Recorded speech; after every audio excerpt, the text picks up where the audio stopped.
El perdón y Jesús. Nuestra función de perdonar.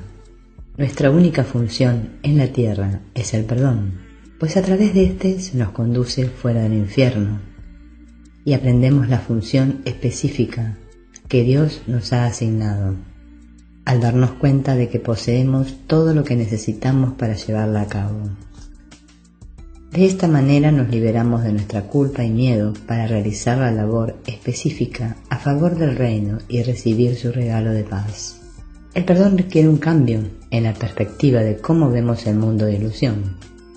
Mientras lo veamos como un lugar donde hallamos placer y tratamos de evitar el dolor, nos haremos dependientes de lo que está afuera, amaremos lo que nos satisfaga y odiaremos lo que creamos que puede hacernos daño.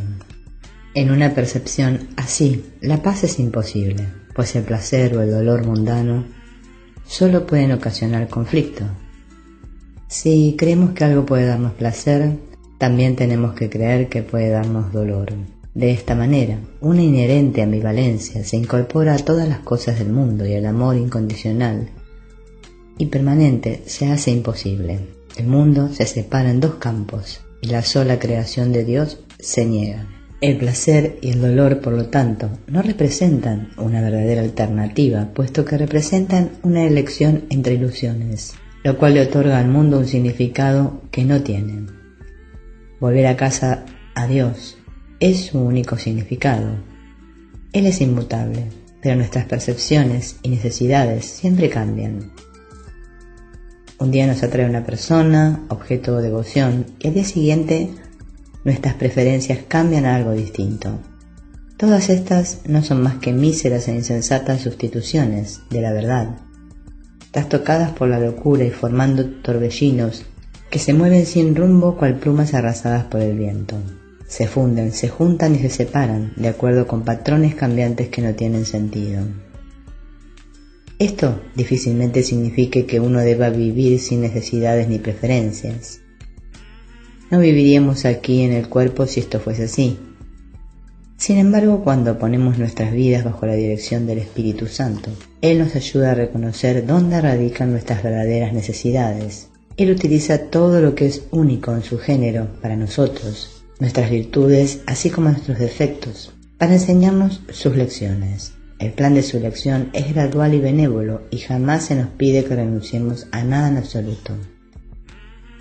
El curso dice de sí mismo: este curso apenas requiere nada de ti. Es imposible imaginarse algo que pida tan poco o que pueda ofrecer más. El Espíritu Santo simplemente nos pide que miremos nuestras preferencias, de modo que Él pueda enseñarnos la diferencia entre lo que verdaderamente nos hace felices e infelices, y que elijamos nuevamente lo que en realidad preferimos. El curso nos dice: no puedes reconocer lo que es doloroso, de la misma manera en que tampoco sabes lo que es dichoso, y de hecho, eres muy propenso a confundir ambas cosas. La función primordial del Espíritu Santo es enseñarte a distinguir entre una y otra.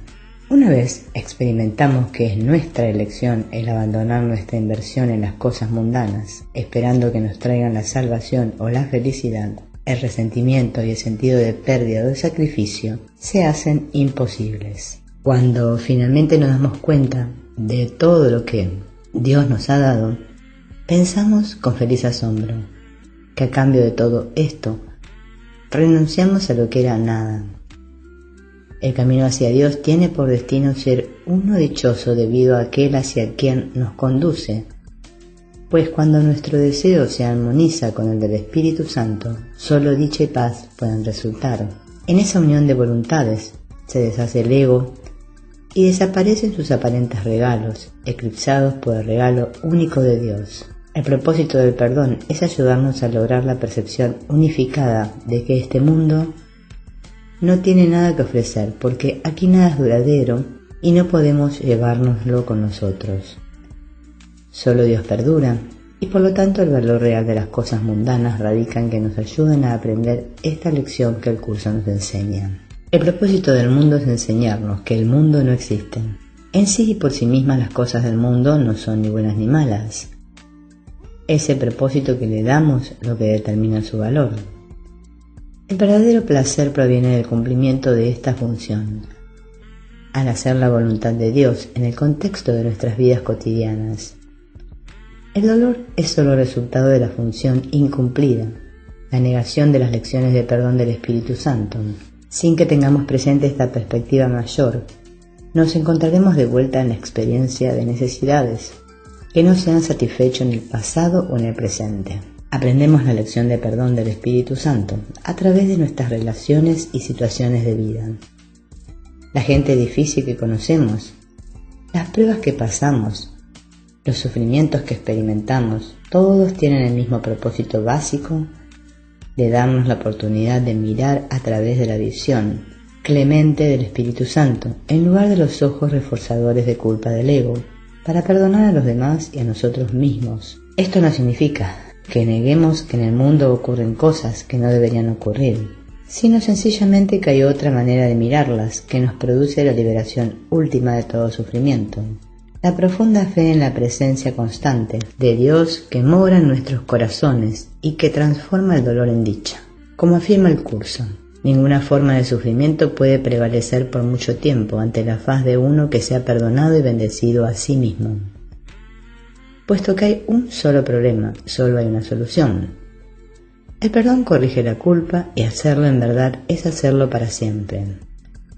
Al fracasar en perdonar, nos condenamos a un círculo aparentemente interminable en el cual el pasado se repite en el presente, lo que Freud llamó repetición-compulsión. Las lecciones que fracasamos en aprender en un periodo temprano en nuestras vidas se presentan de nuevo y nos ofrecen oportunidades que se repiten hasta que se aprenda la lección. Esta no es la cruel idea de una broma que tiene el Espíritu Santo, sino su forma amorosa de ayudarnos a atravesar por un problema de culpa que de otro modo no podríamos haber atravesado. Si elegimos ver la lección como una carga adicional y una maldición, permaneceremos condenados por la culpa que se refuerza a través de proyectar la culpa sobre los demás. Cuando nos decidimos a aprender las lecciones y elegimos perdonar, correspondientemente perdonamos a todos los que no perdonamos en el pasado. Para resumir, el solucionar un problema a través del perdón es un proceso de reconocer, en primer lugar, que los demás no son responsables de nuestra infelicidad y en segundo lugar que todas nuestras necesidades y carencias se han satisfecho y solo esperan por nuestra aceptación. Permítanseme reconocer que mis problemas se han resuelto. Más allá de nuestra culpa está la abundancia y la plenitud de Dios. Nuestra decisión de querer únicamente esa abundancia para nosotros mismos y para todos los demás es la decisión de perdonar. Es una decisión que le permite al Espíritu Santo ayudarnos a cumplir la única función que en verdad tenemos, pues es la única función dada por Dios y la que hace posible a todas las demás. Únicamente aquí se encuentra el verdadero placer, pues solo en la paz de Dios encontramos descanso para nuestras almas. La decisión de permitir que el Espíritu Santo tome nuestras decisiones por nosotros es insultante solo para el ego, y este nos acusaría de quietismo o pasividad neurótica. Sin embargo, nuestra pasividad radica simplemente en dejar atrás a nuestro ego, de modo que el ímpetu para nuestra vida proceda de Dios. Energizados por su poder, salimos al mundo a realizar la obra del Espíritu Santo, al tenerlo a Él como guía en lugar del ego. Nos tornamos pasivos a los caprichos del ego, pero activos a la voluntad de Dios. Esto nos asegura que su voluntad se hace en nuestros corazones y a través de todo el mundo, de manera que todos encuentran la paz en medio de la guerra, unidad en la disensión y amor frente al odio. El Espíritu Santo nos pide que veamos todas las cosas como lecciones de perdón que Dios quiere que aprendamos. Así recorremos el mundo en espíritu de gratitud por las oportunidades que se nos ofrecen para liberarnos de la culpa. Cada situación puede enseñarnos esto mientras permanezcamos receptivos a aceptar su regalo. Lo que pedimos se nos concede. Si nos asomamos a un mundo de miedo y vemos allí el miedo que se oculta en nuestros corazones, es este miedo lo que recibiremos. Si en cambio le ofrecemos perdón al mundo, al ver en todo ataque un desesperado grito de ayuda, será nuestro propio perdón lo que encontraremos. Las prisiones de culpa y miedo que establecemos para nosotros mismos y para los demás, cuando se las entregamos al Espíritu Santo, se transforman en santuarios de perdón. Ahí se deshacen nuestros pecados secretos y odios ocultos, al verlos en otros y abandonarlos luego, trayéndole al fin la paz a todos aquellos que deambulan por el mundo solos, inseguros y presos del miedo. Nosotros vagamos entre ellos, y así somos traídos una y otra vez a este santo recinto por el mismo Santísimo, de modo que podamos elegir reconocer en cada uno la santidad que hemos olvidado y que ahora nuestro perdón nos recuerda. No debemos sentirnos agradecidos entonces por lo que una vez nos parecía una maldición del infortunio. No debemos permitir que el cántico de gratitud llene nuestro corazón porque el cielo no nos ha dejado solos en nuestra prisión de miedo, sino que en su lugar se haya unido con nosotros allí para que todas las criaturas de Dios sean libres. Y no debemos despertar cada mañana con esta oración de acción de gracias en nuestros labios, agradeciendo a Dios las oportunidades que Él nos traerá. Padre, ayúdame en este día a ver solo tu voluntad en todo aquel que encuentre, que pueda enseñar la única lección que tú quieres que yo aprenda, que todos mis pecados han sido perdonados, porque yo los he perdonado en todos los hermanos y hermanas que tú me has enviado.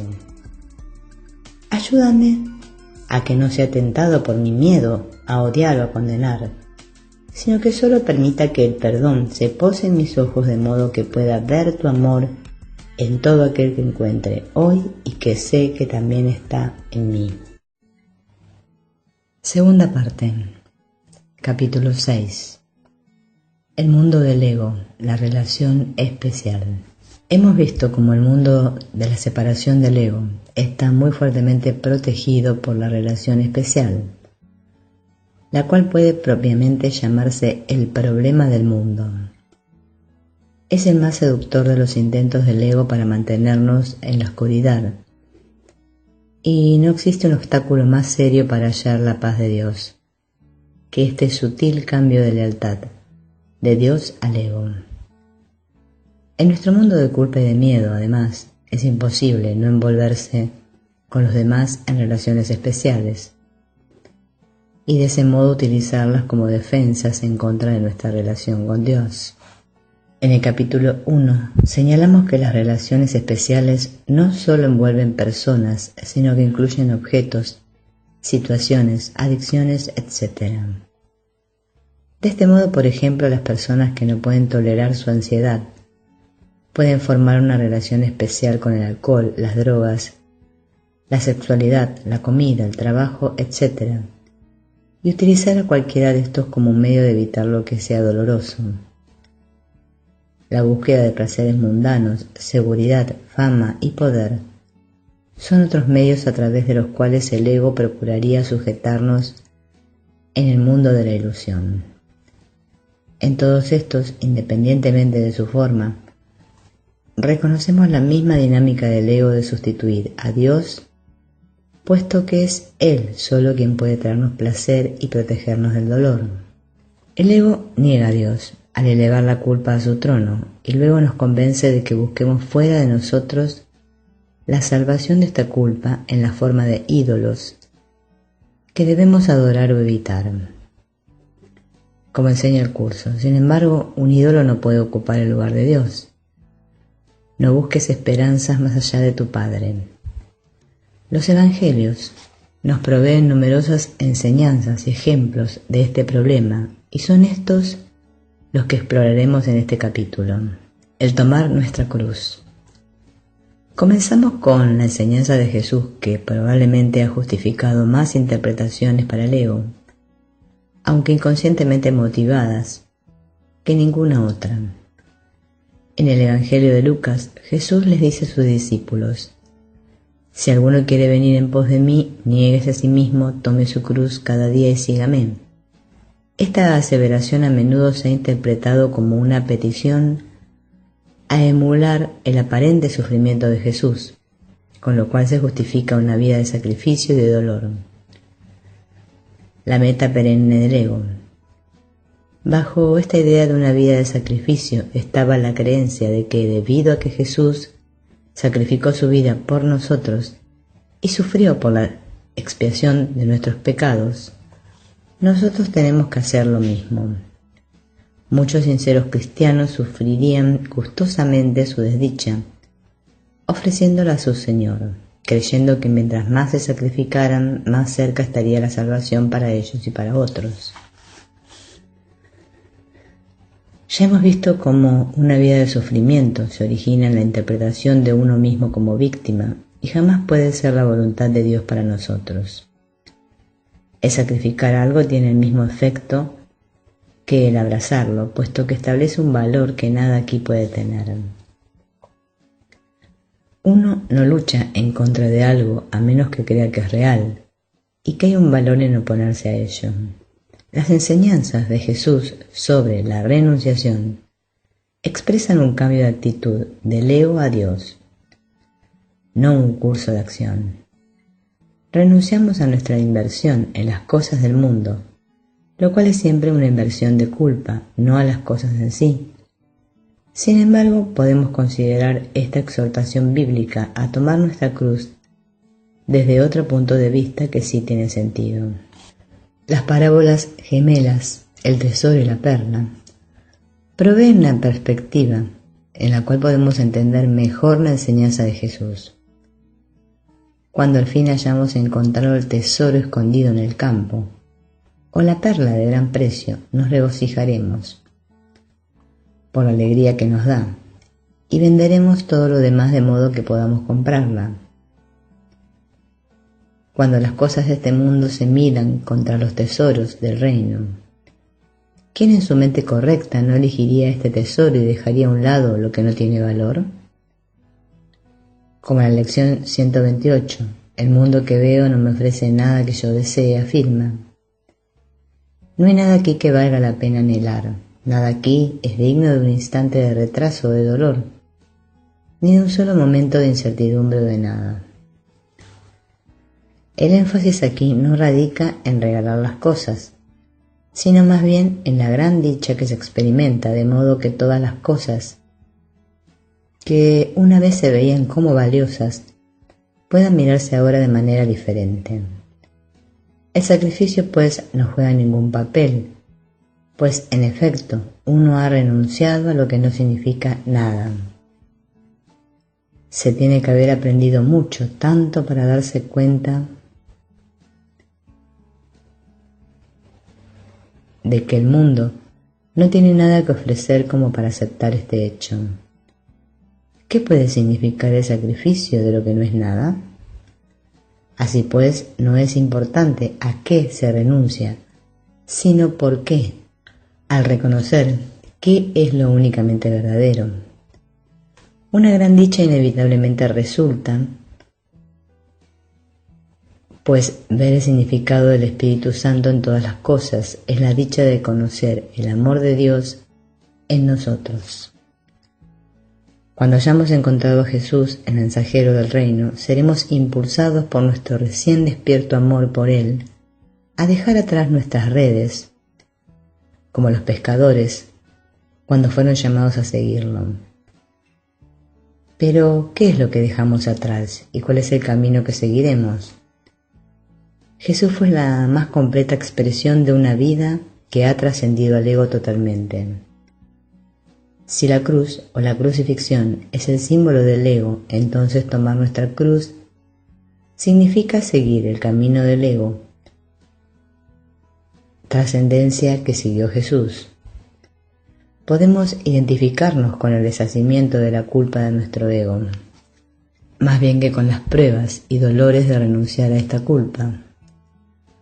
Como afirma el curso, la crucifixión es siempre la meta del ego, que considera a todo el mundo culpable y mediante su condenación procura matar. Así como la relación especial es el hogar de la culpa, el camino de la cruz consiste en deshacer estas relaciones destructivas. Este camino, que es el proceso de aceptar la expiación para nosotros mismos, ciertamente no está exento de dificultades.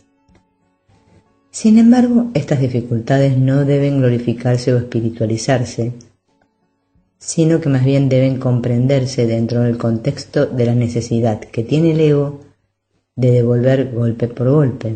El deshacerse de la inversión que uno tiene en las relaciones especiales está destinado a inducir sentimientos de dolor. Es imposible cambiar estas relaciones que representaban nuestra seguridad y protección de la culpa sin que experimentemos culpa, puesto que ha sido nuestro miedo a esta culpa lo que ha causado que escuchemos la voz del ego, las enseñanzas de Jesús sobre las relaciones especiales. Hay pocos lugares en los evangelios donde Jesús sea más enfático o aparentemente áspero que en sus aseveraciones de que los discípulos eviten envolverse falsamente con los demás. Esta enseñanza central ocurre 5 veces en los evangelios sinópticos y la aseveración más fuerte se plantea en Lucas. Si alguno viene donde mí y no odia a su padre, a su madre, a su mujer, a sus hijos, a sus hermanos, a sus hermanas y hasta su propia vida, no puede ser discípulo mío. La versión de Mateo suaviza este mandato y al mismo tiempo aclara su significado. El que ama a su padre o a su madre, a su hijo o a su hija más que a mí, no es digno de mí. Esta aseveración se ha tomado en su forma más extrema, con el significado de que aquel que transita por el camino espiritual tiene que físicamente abandonar su hogar, romper las relaciones con sus padres y, en efecto, vivir como si ellos ya no existieran. Este sacrificio se veía como el precio que Jesús nos exigía para poder seguirlo, y el precio que pagaban los padres por tener un hijo así, sin importar que ellos creyeran en este principio o no. Nadie que siguiera esta línea de interpretación podía escaparse de concluir, aun cuando lo enterrara bajo una nube de negación, que Dios es cruel al exigir un sacrificio como ese. Ya hemos visto cómo un padre amoroso jamás exige sacrificios de sus criaturas. También hemos visto cuán propensos somos a caer en la trampa del ego de confundir la forma por el contenido, así como a racionalizar la necesidad de sacrificio de nuestro ego al invocar motivaciones espirituales. Aquí, como en todo lugar, Jesús habla del significado del principio, no de su expresión literal o específica. Ciertamente, Jesús no está abogando porque se viola el mandamiento de que honremos a nuestro padre y a nuestra madre. De hecho, apoya por doquier este mandamiento en contra de las prácticas de los escribas y fariseos, a quienes critica porque hipócritamente prefieren su tradición de dedicarle sus bienes materiales al templo, en lugar de mantener a sus padres ancianos.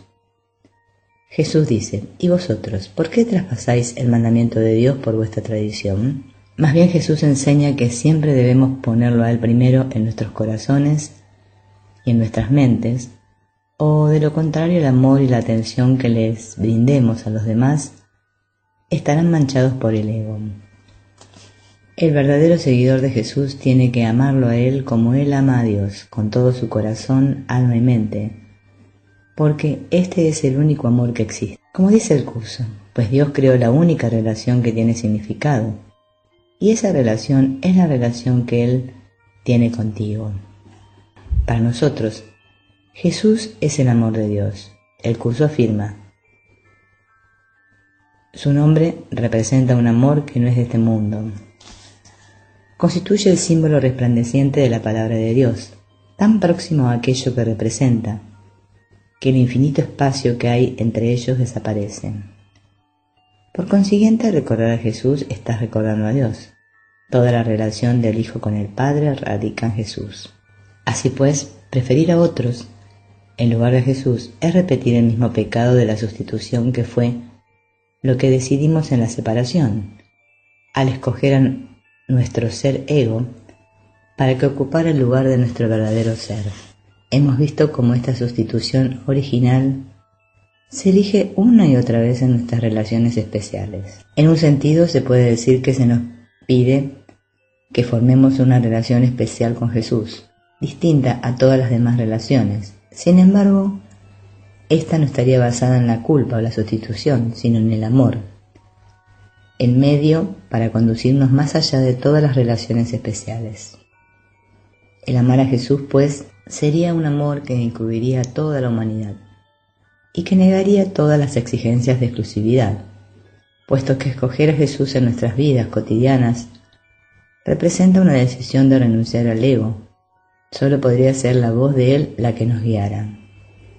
Como dice Jesús en el curso, cuando te unes a mí lo haces sin el ego, porque yo he renunciado al ego en mí y por lo tanto no puedo unirme al tuyo. Nuestra unión es, por consiguiente, la manera de renunciar al ego en ti. Al excluirlo a Él de nuestros corazones, tenemos que llenar el vacío, y en esa necesidad nacen todas nuestras relaciones especiales.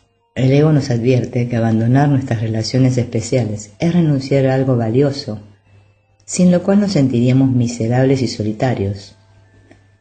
Nos amonesta en contra de este sacrificio.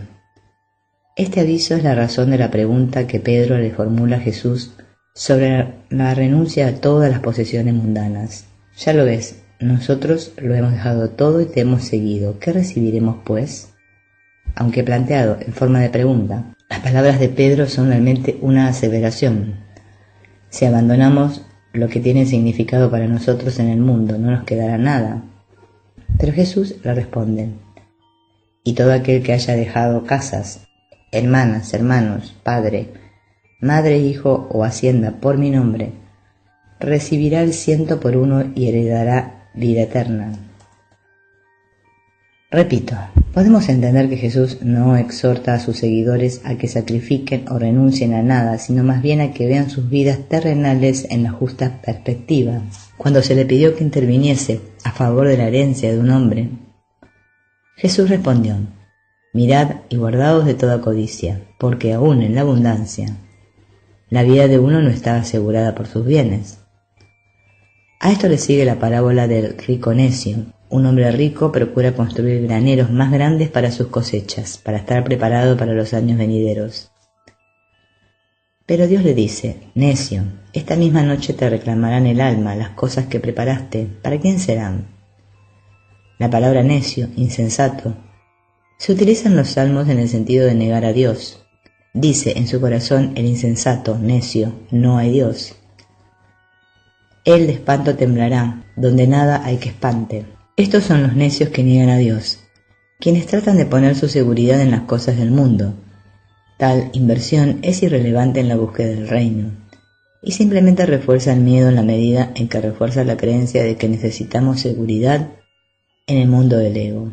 Solo el invertir en Dios nos proporciona la verdadera recompensa, pues solo Dios es nuestra seguridad. Así pues, Jesús concluye la parábola al decir, así es el que atesora riquezas para sí y no se enriquece en orden a Dios. Las cosas del mundo pasan, pero el reino es para siempre. Tenemos que escoger cuál ha de ser nuestro tesoro. En las parábolas del edificador de la torre y el que considera una campaña, Jesús enseña que uno jamás debe comenzar algo que no puede terminar. Bien sea comenzar una obra de construcción, pesar primero los gastos que conlleva terminarla, o planear una campaña militar sin saber si el ejército de uno es suficiente para derrotar al enemigo. Hacer tal cosa es arriesgarse a las burlas de los espectadores. Este comenzó a edificar y no pudo terminar. Jesús les advierte a sus seguidores sobre la naturaleza de su senda. Retener, aunque sea una parte ínfima de los apegos de nuestro ego, es suficiente para impedir que aceptemos el amor de Dios. Sustentar cualquier aspecto del sistema del ego es sustentarlo todo, incluyendo la culpa que niega el amor de Dios y que nos prohíbe experimentarlo. Tal componenda nos hace aparecer como tontos, pues entonces nos quedamos sin ninguno de los dos. No completar el proceso del perdón refuerza la culpa, mientras que aferrarnos al ego y negar a Dios fortalece nuestro miedo a Él. En efecto, nos quedamos sin ningún refugio. Esta es la gran dificultad de seguir la senda de Jesús, la falta de componendas que finalmente se nos piden. Como afirma el curso, no puedes establecer ningún acuerdo con la culpabilidad y al mismo tiempo escaparte del dolor que solo la inocencia mitiga. Al final todas las defensas del ego deben abandonarse. Solo entonces podemos verdaderamente encontrar la paz. Estas dos parábolas, pues, no son tanto una renunciación a sí mismo o una negación, sino más bien una introspección. Jesús nos pide que busquemos interiormente cualesquiera manchas de oscuridad del ego que impidan que la luz del cielo resplandezca. Su mensaje para nosotros es: cualquiera de vosotros que no renuncie a todos sus bienes no puede ser discípulo mío. Aquí vemos de nuevo que Jesús no nos pide que renunciemos a las posesiones materiales en un espíritu de sacrificio, sino que más bien renunciemos a nuestra inversión en ellas, pues éstas ya no tienen el significado que tenían. Jesús nos pide que vivamos nuestra vida a plenitud al completar el proceso del perdón de modo que nuestra dicha sea igualmente plena. Mientras una sola mancha de oscuridad permanezca en nuestro interior, la luz de Cristo se oscurece, y Jesús quisiera que fuésemos el puro canal de luz que Él es. Él les dice a sus discípulos: mira, pues, que la luz que hay en ti no sea oscuridad. Si pues tu cuerpo está enteramente luminoso, no teniendo parte alguna oscura, estará tan enteramente luminoso como cuando la lámpara te ilumina con su fulgor. Por lo tanto, Jesús instruyó a sus discípulos: porque quien quiera salvar su vida la perderá, pero quien pierda su vida por mí la encontrará. Al tratar de asegurar las vidas de nuestros egos, aferrándonos a nuestras relaciones especiales, realmente perdemos nuestra vida, pues hemos puesto nuestra fe en nada. Al abandonar estos apegos, escogiendo una relación santa en lugar del especialismo, tomamos la sola decisión que devuelve a nuestra conciencia nuestra verdadera vida en Dios. De este modo encontramos el verdadero significado de la vida y nos damos cuenta, repito, con feliz asombro, que a cambio de todo esto renunciamos a lo que no era nada. Esta es la perla de gran precio, representada para nosotros por Jesús, cuando lo ponemos a Él primero en nuestros corazones y en nuestras mentes. Esta misma enseñanza se encuentra en la aseveración de Jesús acerca de que nos hagamos eunucos por respeto al reino. Como hemos visto en el capítulo 4, Jesús no podía estar abogando por la forma del celibato, retirándonos de las relaciones sexuales de modo que permaneciésemos puros para Él únicamente. Más bien Él nos exhorta a que hagamos el acto interior de elegirlo a Él primero. Así pues, todas nuestras relaciones, independientemente de su forma, pueden emanar de su amor. Una vez Él está en el centro de nuestras relaciones, podemos experimentar la verdad de sus palabras. Pues todo el que cumpla la voluntad de mi Padre Celestial, ese es mi hermano, mi hermana y mi madre. Solo al descansar seguros en Dios podemos reconocer que nuestras relaciones son oportunidades de aprendizaje que nos capacitan para extender el amor de Jesús a toda la humanidad. De modo que no basta con que retiremos nuestra inversión del mundo, el significado de anda y cuanto tienes, véndelo. También debemos dar el dinero a los pobres, que es el significado de vaciarnos de nuestro ego con los demás. Estos son los pobres que Jesús nos envía, todos aquellos que tienen hambre del amor de Dios, al creer que están separados de ese amor. En nuestro compartir este amor con ellos, todos nos unimos en su presencia. Es la condición natural del amor, lo contrario de amor especial, que abracemos a toda la humanidad como nuestro Padre nos abraza a nosotros. Esto no quiere decir que amemos a todo el mundo de la misma manera. Más bien es el contenido de nuestro amor lo que es importante, no la forma en la cual se expresa. En este mundo de separación no es posible lograr que el amor universal de Dios se manifieste en la misma forma para todos. Por ejemplo, celebramos los días festivos con nuestras propias familias o invitamos a cenar a ciertas personas pero no incluimos a otras. Esta selectividad no significa que los miembros de nuestra familia o los amigos más cercanos sean mejores que el resto de la población del mundo, sino sencillamente que estas relaciones son parte del plan del Espíritu Santo para ayudarnos a aprender y a enseñar sus lecciones de perdón. Lo que es esencial es que nuestros egos no excluyan a los demás de nuestro círculo, sino que le permitamos al Espíritu Santo tomar estas decisiones por nosotros. De esta manera, todas nuestras relaciones, sin importar su nivel de intensidad o de intimidad, se tornarán santas. El curso llama a estas relaciones heraldos de la eternidad, en los cuales dos voces que se alzan juntas hacen un llamamiento al corazón de todos para que se hagan de un solo latir. Y en ese latir se proclama la unidad del amor y se le da la bienvenida.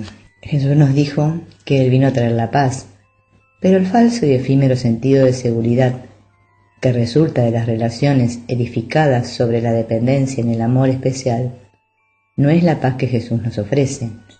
Más bien debemos aprender a despojarnos del falso yo que quiere que busquemos tales relaciones y que en su lugar busquemos la sola relación con Él que une a todas las demás en sí misma. Debemos desprendernos de los apegos a todo lo que no es de Dios, de modo que finalmente podamos unirnos con nuestra verdadera realidad, para ayudar a conducirnos del infierno de las vidas de nuestro ego al cielo de la vida en Dios.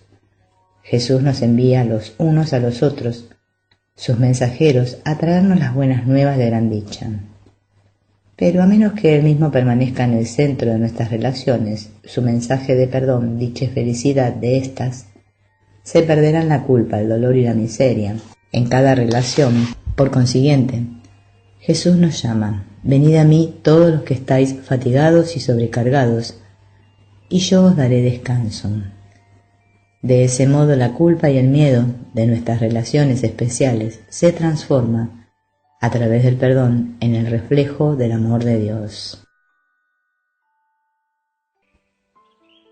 Este cambio de la culpa al amor por medio del perdón se demuestra claramente en la propia relación de los discípulos con Jesús, con quien ellos habían formado una relación especial. Si recordamos la dinámica de la culpa del ego, podemos entender la propensión de los discípulos al especialismo.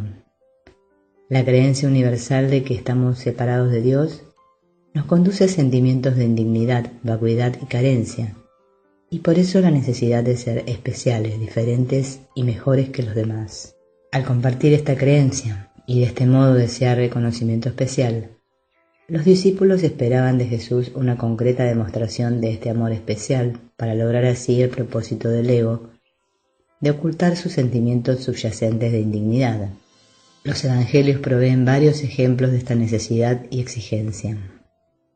En Marcos, vemos a Juan quejarse ante Jesús de que otro, que no es uno de nosotros, estaba exorcizando demonios en el nombre de Jesús y que los discípulos habían tratado de detenerlo.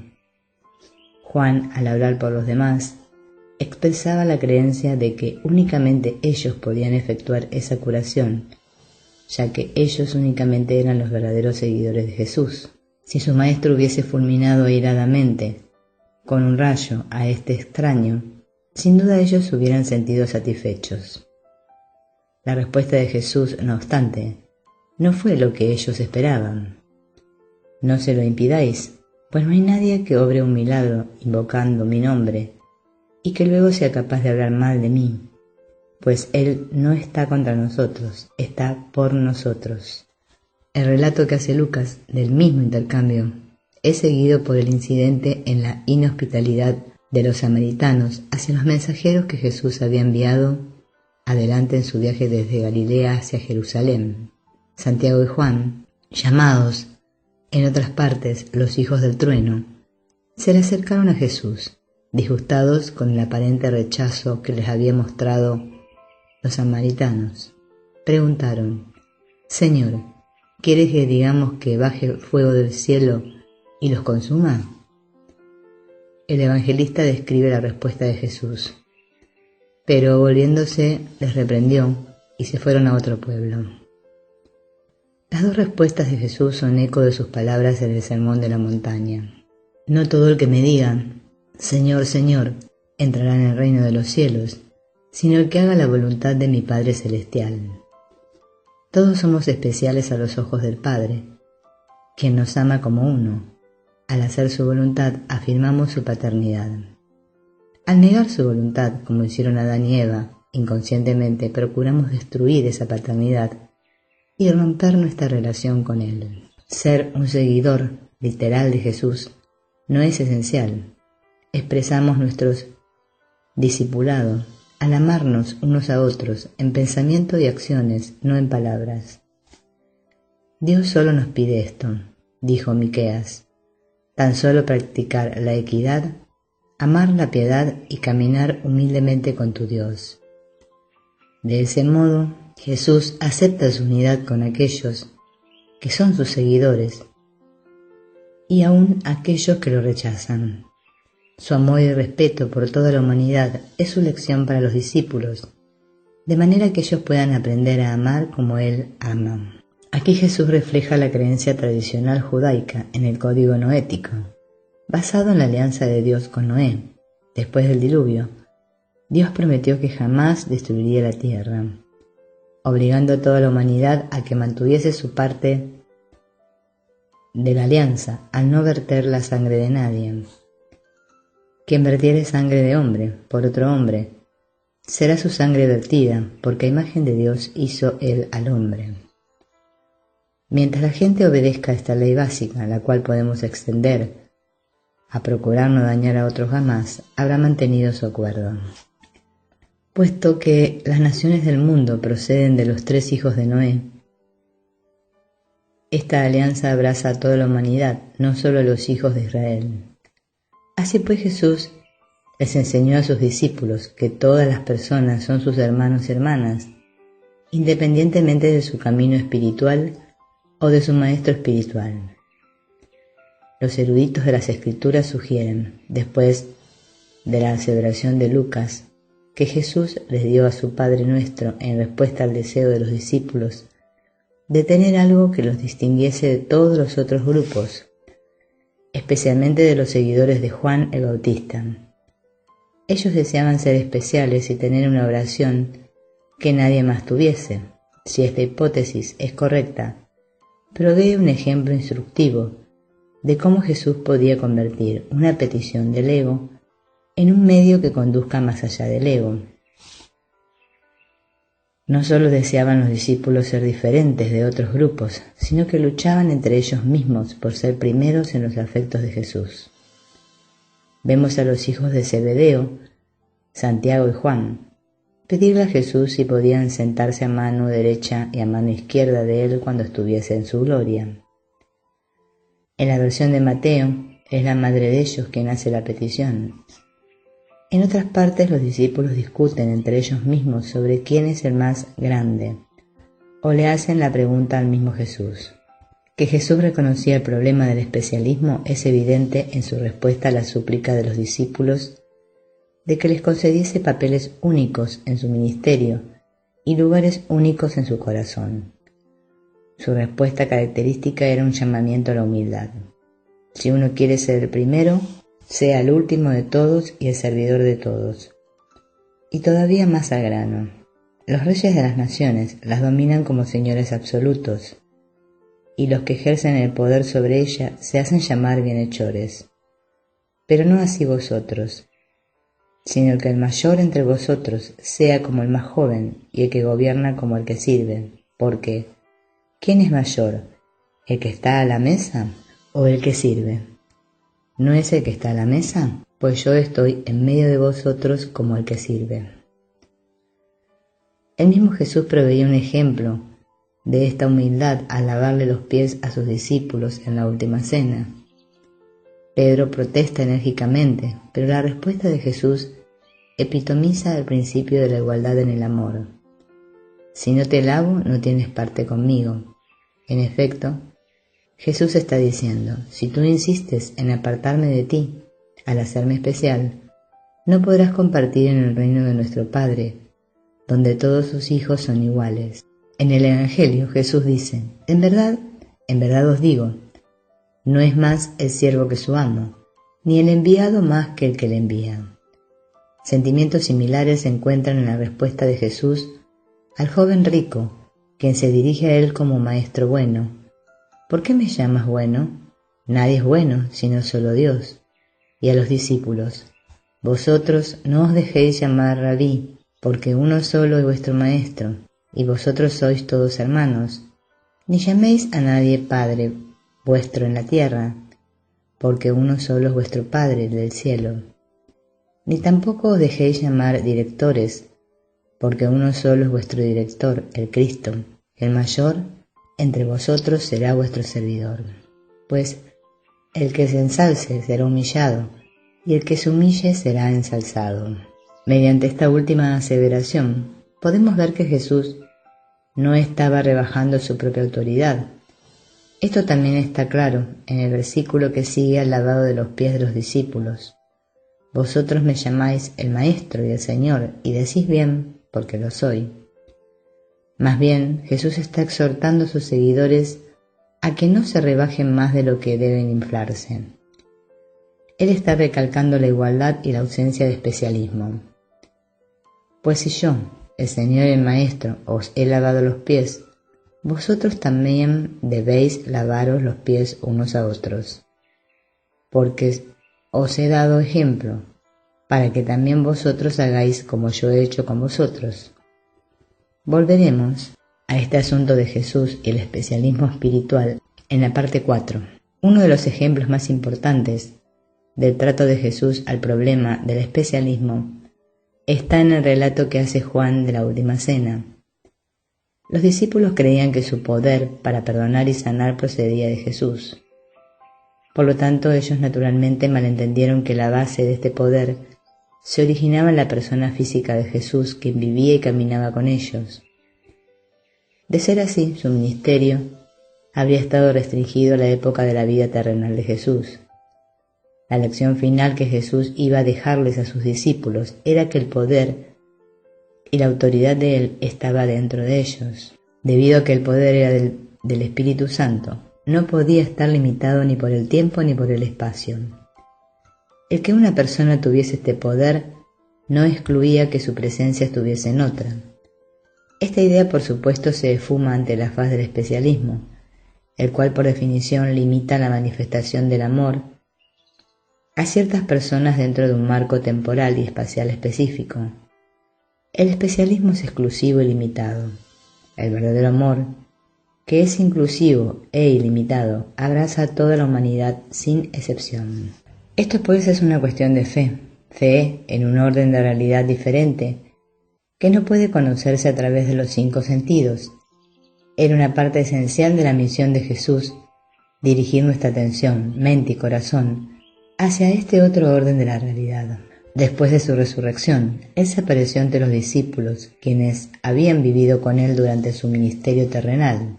A un Tomás escéptico le dijo las palabras que contenían tan gran significado para los seguidores que no lo conocieron en vida.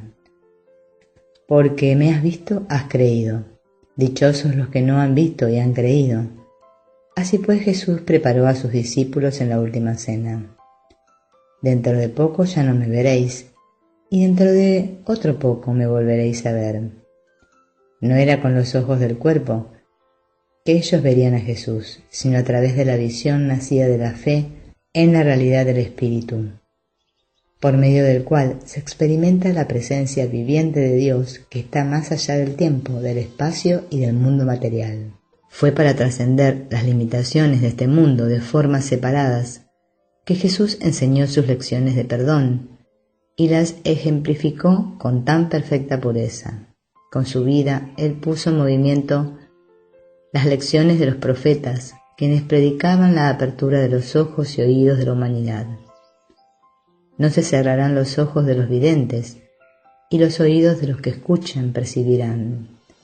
El corazón de los alocados se esforzará en aprender, y la lengua de los tartamudos hablará claro y ligero. Debido a que uno de los principales propósitos de Jesús era ayudar a aquellos que iban a realizar su obra en la tierra aprendiesen a escuchar la voz del cielo, era esencial que se les enseñase que el reino de Dios estaba dentro, no fuera de ellos. Sin embargo, mientras Jesús estuviese presente para sus discípulos y fuese un objeto de dependencia, ellos jamás habrían aprendido su lección. La necesidad que tenían de su Maestro era demasiado grande. Así pues Jesús pronuncia estas palabras de consuelo sobre su muerte inminente. Pero yo os digo la verdad, os conviene que yo me vaya, porque si no me voy no vendrá a nosotros el Paráclito, el Espíritu Santo, pero si me voy, os lo enviaré, a menos que yo me vaya. Jesús les explica, jamás entenderán que vivo en ustedes, Después de mi partida, reconocerán que el Espíritu Santo me lleva con ustedes, no importa dónde estén. Puedo hablar dentro de todos al mismo tiempo. Por consiguiente, si Jesús hubiese permanecido con sus discípulos, la relación especial de ellos con el yo físico y psicológico de Jesús les habría impedido que reconociesen alguna vez la presencia viviente del Espíritu Santo dentro de ellos. Habrían estado reforzando la precisa lección de especialismo que se suponía que desaprendieran. Jesús no quería que ellos o cualquier otro se hiciera dependiente de su presencia física o real, o que nuestra conciencia de Él se limitase a ello. A duras penas le serviría a la lección de infinitud de Dios si el mismo Jesús estuviese limitado por las precisas leyes del ego que Él estaba enseñando que se debían trascender. Esto, pues, permanece como el problema crucial de la fe, que le retiremos la fe a lo que vemos, oímos y entendemos, y que reconozcamos con Hamlet que hay más cosas en el cielo y en la tierra de las que soñamos en nuestra filosofía. A través de su ejemplo viviente, Jesús nos demostró lo que estas más cosas son verdaderamente. Su presencia constante en nuestras vidas revela esta verdad. Dios es infinito y esta libertad de espíritu la compartimos con Él. En este contacto progresivo con la voz de Dios, de la cual Jesús es la manifestación, el que nos libera para estar en cualquier lugar y con cualquiera, para que hagamos cualquier cosa en este mundo, con la perfecta conciencia de que no estamos solos. Nuestro Maestro siempre está con nosotros hasta el final del tiempo. Puesto que esta voz no está limitada por el tiempo y el espacio, tampoco lo estamos nosotros. Somos libres para caminar el mundo en perfecta libertad, en perfecta confianza y fe de que nuestro Maestro, Consolador y Paráclito, va con nosotros. Como dice Jesús en el curso, no caminas solo, los ángeles de Dios revolotean a tu alrededor muy cerca de ti. Su amor te rodea. Y de esto puedes estar seguro, yo nunca te dejaré desamparado. Cuando nos liberamos de la dependencia en las formas externas, estamos seguros de la comunicación directa entre nosotros y el Espíritu Santo. La comunicación a través del Espíritu Santo, distinta a la comunicación en el mundo físico, no conoce fronteras. Debido a esto, Jesús puede estar siempre e igualmente con nosotros, y el problema del especialismo se deshace, como afirma el curso. La comunicación no se limita únicamente a la reducida gama de canales que el mundo reconoce. Si así fuese, no tendría objeto tratar de enseñar la salvación. Sería imposible hacerlo. Los límites que el mundo le impone a la comunicación son los mayores obstáculos para una experiencia directa del Espíritu Santo, quien siempre está aquí y cuya voz está siempre presta a ser oída. De este modo podemos reconocer que esta voz habla por nosotros, por nuestro verdadero ser que hemos olvidado y negado. Mediante este vínculo, la unidad fundamental de Dios y nosotros se refuerza, aun cuando seguimos viviendo dentro de un marco del ego. Dios utiliza nuestra creencia en la realidad de voces separadas para enseñarnos finalmente que solo hay una. La palabra de Jesús y su mensaje en la última cena tienen que haber caído en oídos sordos, ciertamente en oídos que no comprenden. Los discípulos podían escuchar a su Señor únicamente a través del velo de su propio especialismo, del miedo y de la culpa de sus propios egos. No habría de ser hasta después que experimentasen la resurrección de Jesús que los discípulos podrían comenzar a conocer el tremendo regalo de amor que Jesús les había ofrecido. Pero primero tendrían que pasar por la más difícil de todas las lecciones, la crucifixión. La telaraña del especialismo, el odio especial por Jesús. Sería muy difícil para nosotros ubicarnos en los zapatos de los discípulos durante ese periodo que comienza con el arresto de Jesús en el huerto de Getsemaní, hasta que se les apareció la noche del domingo en el aposento alto. Las narraciones de los evangelios además ofrecen muy poco más allá de algunas claves incitadoras. Lo demás lo dejan a nuestra imaginación, guiada por los discernimientos psicológicos que hemos discutido en la parte 1. Podemos decir con seguridad, no obstante, que este grupo de leales seguidores tenía que estar psicológicamente destruido con el sorprendente revés de los incidentes de esos días. Por muchos meses ellos habían edificado su fe y confianza en Jesús, la cual había culminado con la entrada triunfal de éste en Jerusalén el Domingo de Ramos. Veían en él la realización de sus esperanzas, en la llegada del Mesías, que reinaría en el trono de David y que establecería el reino de Dios de paz y justicia en la tierra. La encarnación de aquel de quien se hablaba en los Salmos. Oráculo de Yahvé a mi Señor, siéntate a mi diestra, hasta que yo haga de tus enemigos el estrado de tus pies. Las muchas señales y maravillas de las cuales ellos dieron testimonio a través del ministerio de Jesús habrían reforzado esta creencia, por no decir nada de su experiencia personal del amor de su Señor por ellos. Sin embargo, repetidamente los evangelios describen de manera gráfica el malentendido de los discípulos de lo que era la verdadera naturaleza del reino que Jesús predicaba y del significado de su vida y de su muerte venidera. Pedro, por ejemplo, reconviene con Jesús después que se enteró de la futura muerte de éste. Lejos de ti, Señor, de ningún modo te sucederá eso. Cuando Jesús lo repite, los discípulos responden con gran tristeza. En su relato Marcos comenta, pero ellos no entendían lo que les decía y temían preguntarle. Mientras que Lucas observa, estas palabras les quedaban ocultas y no entendían lo que decían. Finalmente, la versión de Juan sobre la última cena presenta a varios de los discípulos pidiéndole a Jesús que aclare lo que ellos no pueden entender. A Felipe, Jesús le responde, ¿tanto tiempo hace que estoy con vosotros y no me conoce, Felipe? Dada su propia comprensión limitada aún, ellos no podían hacer otra cosa.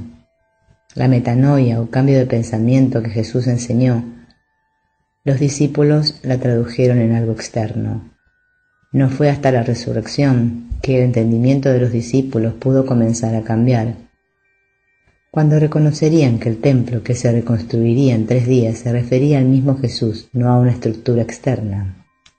El fracaso de la misión de Jesús en establecer un reino terrenal inevitablemente los habría devastado. Visto en retrospectiva, los días que transcurrieron entre el Viernes Santo y el Domingo de Ramos deben haberles parecido breves realmente. Toda esperanza se había perdido, y no quedaba nada excepto la desolación y las memorias amargas de los sueños rotos. Este trasfondo recalca la naturaleza problemática de la relación especial que tenían los discípulos con Jesús. Al ver en Jesús al Mesías prometido por las Escrituras, ellos transfirieron sobre él su necesidad psicológica de un Salvador y creyeron que su propia valía radicaba en él y en el éxito de su misión. Al no sentirse dignos por sí mismos, necesitaban sentirse especiales a través de su relación con él. En el capítulo 1 vimos cuán rápidamente el amor se convierte en odio cuando el objeto de este amor fracasa en satisfacer las exigencias y obligaciones que se le adjudican. Podemos inferir un proceso similar en ascenso hacia su clímax, el cual comienza con el arresto de Jesús y culmina con la escena de la post-crucifixión, en la cual los discípulos se acurrucan en el aposento alto. Al haber proyectado sobre Jesús su necesidad de un Salvador especial, que satisfaría todas sus necesidades, ¿qué les quedaba ahora que Jesús se había ido? Especialmente en vista de que él muriera bajo esas circunstancias denigrantes. La dinámica de Leo exige primero el refuerzo de su propia culpa. Lo que le ocurrió a Jesús fue culpa de ellos. Jesús murió debido al pecado de ellos en contra de él. Estos pecados habrían incluido no creer plenamente en él o en su mensaje, murmurar entre ellos a espaldas de él, dudar de sus promesas y garantías, quedarse dormidos en Getsemaní, negarlo 3 veces después de su arresto, esconderse por temor a perder sus vidas durante el juicio y la crucifixión en general, abandonarlo en su trance de aparente necesidad, después de todo lo que él había hecho por ellos en su necesidad. En total, habría sido casi imposible para los discípulos no haber sentido consciente o inconscientemente que su propia traición, abandono y falta de fe fueran responsables de la verdadera traición y asesinato del Maestro. Aún así, ellos no reconocían por el nombre el alcance total de las acciones de Judas. Ellos mismos se habrían sentido culpables de la misma. Freud nos ha ayudado a entender esta dinámica al describir la omnipotencia de los deseos del niño. Si un padre muriese, los pensamientos inconscientes de ira de este niño en contra de ese padre lo harían sentirse responsable de su muerte. Jesús enseñó el mismo principio al recalcar la importancia de nuestros pensamientos, la cual discutiremos en el capítulo siguiente. El tener pensamientos de ataque es suficiente para hacernos culpables, aun cuando la ira sea tácita o esté fuera de nuestra conciencia. Así pues, el que los discípulos se sintieran culpables por la muerte de Jesús habría reforzado la culpa que estaba presente en su relación especial con él. Ahora surge la más dolorosa de todas las armas del ego, el miedo. Si en efecto los discípulos creían que ellos habrían cometido estos pecados en contra de Jesús, como afirmaba su culpa, cuán terrible, pues, sería el castigo que inevitablemente y justamente recibirían. Juan escribe: al atardecer de aquel día, el primero de la semana, estando cerradas, por miedo a los judíos, las puertas del lugar donde se encontraban los discípulos. Por una parte podemos apreciar las aprensiones de que la gente o el Sanedrín no estarían satisfechos con la muerte de Jesús. Con el deseo de erradicar lo que ellos creían que era una amenaza para su autoridad, los líderes procurarían matar al resto de los que conspiraban con Jesús. Sin embargo, ya hemos visto que el origen último del miedo no radica en las situaciones externas, sino más bien en la expectativa del castigo que nuestra culpa exige. Puesto que era imposible para los discípulos no haberse sentido culpables por creer en su pecaminosidad, específicamente en lo que se relacionaba con su comportamiento y pensamientos relacionados con Jesús, habría sido igualmente imposible para ellos no temerle a la represalia. Si la gente crucificó a Jesús, que era completamente inocente, el inconsciente de ellos razonaría: ¿qué nos harían a nosotros que somos tan pecaminosos? En su raíz, el miedo procede de una sola fuente. Cuando creemos que nos separamos de Dios, nuestra culpa por este pecado de creer que hemos atacado a nuestro Creador exige que Él se vengue por igual. Cuando se entiende en este contexto, los discípulos, agazapados en terror, detrás de puertas cerradas, nos recuerdan el intento de Adán y Eva de esconderse en el jardín. Le temían al Dios que los castigaría por su pecado en contra de Él, un miedo que su propia culpa inició y reforzó. Así pues, su miedo a que los judíos los capturaran era en realidad una expresión del miedo inconsciente a Dios. Ellos trataban de esconderse de Él y esperaban mágicamente esconderse detrás de las puertas cerradas. Una vez se establece que Dios es nuestro enemigo en lugar de amigo, aparece otra fuente de miedo. Sin el Dios, que solo es nuestro escudo y protector, ¿quién está ahí para protegernos de las duras crueldades del mundo, separado en el cual ahora nos sentimos vulnerables, enajenados y solos? Nuestra culpa nos ha aislado del único ser que nos puede ayudar, y al mismo tiempo ese ser único se convierte en el objeto de nuestro miedo mayor. De ese modo, cada expresión individual de miedo o separación, tal como ira o miedo, inconscientemente nos recordará nuestra separación de Dios. ¿Cuánto más que un recuerdo sería esto, cuando la ocasión de pecado envuelve al mensajero del mismo Dios, enfrentados al hecho de que les han arrebatado su protector externo, y al no verlo actuar como el rey mesiánico que le dictaron sus expectativas, no les quedaba otra alternativa sino caer nuevamente en su ego. Al olvidar que su seguridad radicaba en el Dios de Israel, que era su verdadera roca de salvación, huyeron hacia el ego en busca de seguridad y por consiguiente justo hacia los brazos de la proyección que los estaba esperando. Al mismo tiempo que se reforzaba esta culpa, el miedo a enfrentarla llevaría a los discípulos a proyectarla sobre alguien más e intentar adjudicarle a esa persona la culpa que en realidad creían que era de ellos. No habría sido difícil en ese momento que los discípulos encontrasen los objetos adecuados sobre los cuales proyectar. Ahí estarían Judas, Pedro o cualesquiera de los demás discípulos, los líderes del Sanedrín, quienes habían clamado por la muerte de Jesús, los romanos que llevaron a cabo la crucifixión y hasta Dios, que permitió que ocurriera esta horrible tragedia.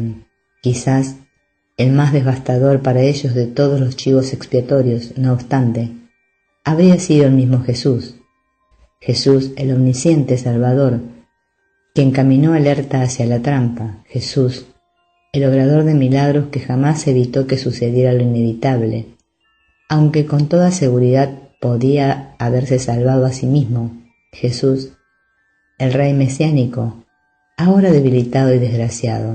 Por sobre todos los demás, habría sido Jesús quien fuese el más responsable de la miseria que sentían los discípulos.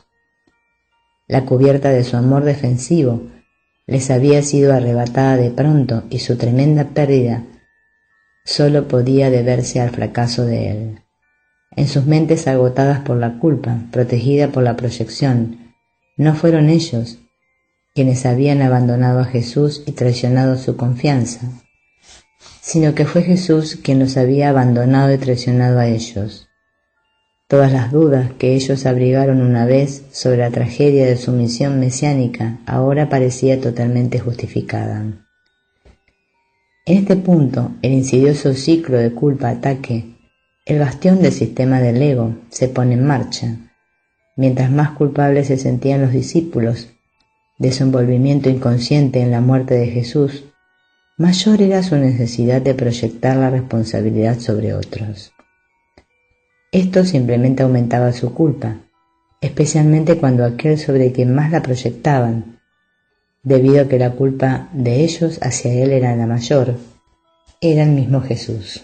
La pérdida de ellos era insondable, su culpa abrumadora, su odio aterrador. El mundo de pronto había llegado a su fin, inexplicablemente destruido por acontecimientos que parecían estar más allá del control de ellos. La combinación de pecado, culpa y miedo que los discípulos experimentaron después de la crucifixión parecía estar más allá de nuestra comprensión, demasiado aterradora para contemplarla.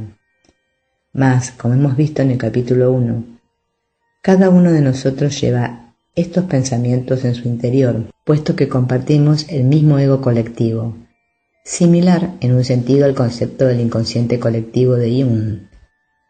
Hace añicos a nuestras mentes el pensarlo siquiera. Sin los mecanismos de negación y proyección, sería imposible para nosotros sobrevivir.